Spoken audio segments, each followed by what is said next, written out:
एका महाराजाचा दरबार भरलाय. महाराजाचा एक भक्त हात जोडून उभा राहतो आणि आपलं दुखणं सांगायला सुरुवात करतो. आईला कॅन्सर झालाय, 20-22 दिवस झाले जेवण नाही, सलाईनवर आहे. त्यावर महाराज म्हणतो, कॅन्सर जेवण जात नाही, कॅन्सरची गाठ लगेच निघून जाईल. आता जे काही हवन रूपी प्रक्रिया केलेली आहे त्याची ऊर्जा शरीरामध्ये सक्रिय झालेली आहे. ओम शिव. आत्मरूपी चैतन्याच्या शक्तीने जे काही कॅन्सर रूपी गाठ आहे त्यामध्ये प्रवेश केलेला आहे. आत्मरूपी चैतन्याच्या शक्तीने मनाच्या साह्याने जे काही कॅन्सर रूपी गाठ होती त्यामध्ये प्रवेश करून मनाच्या साह्याने पूर्णतः कॅन्सर रूपी गाठीची सर्जरी केलेली आहे. ओम ओम शिव शिव शिव. गाठ गेली बघा. पाणी झालं का तिचं? पूर्ण पोकळ झालं बघा. मोकळं वाटतं का पहा? गाठ कमी झाली का?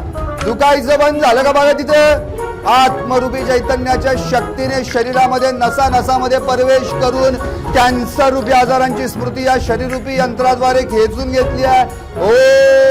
ओम शिव. आता उठता येईल, बसता येईल, खावं वाटेल. आता इथं 2 चपात्या खाईल. इथं न खाता आले तर मला सांगायला या.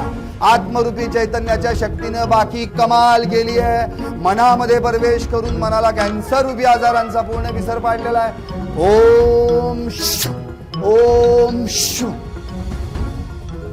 आता तुम्ही म्हणाल, संदीपराव तुम्ही पण बाबाबुवा महाराज म्हणलात की काय? आणि हा कसला मंत्रोच्चार पुटपुटताय? नाही हो, हा माझा नाही मंत्रोच्चार. हा आहे भोंदू खरात सारखी लोकांची फसवणूक करणाऱ्या एका तथाकथित भोंदू बाबाचा अवतार. आणि त्याचा दरबार म्हणजे दत्तधाम सरकार.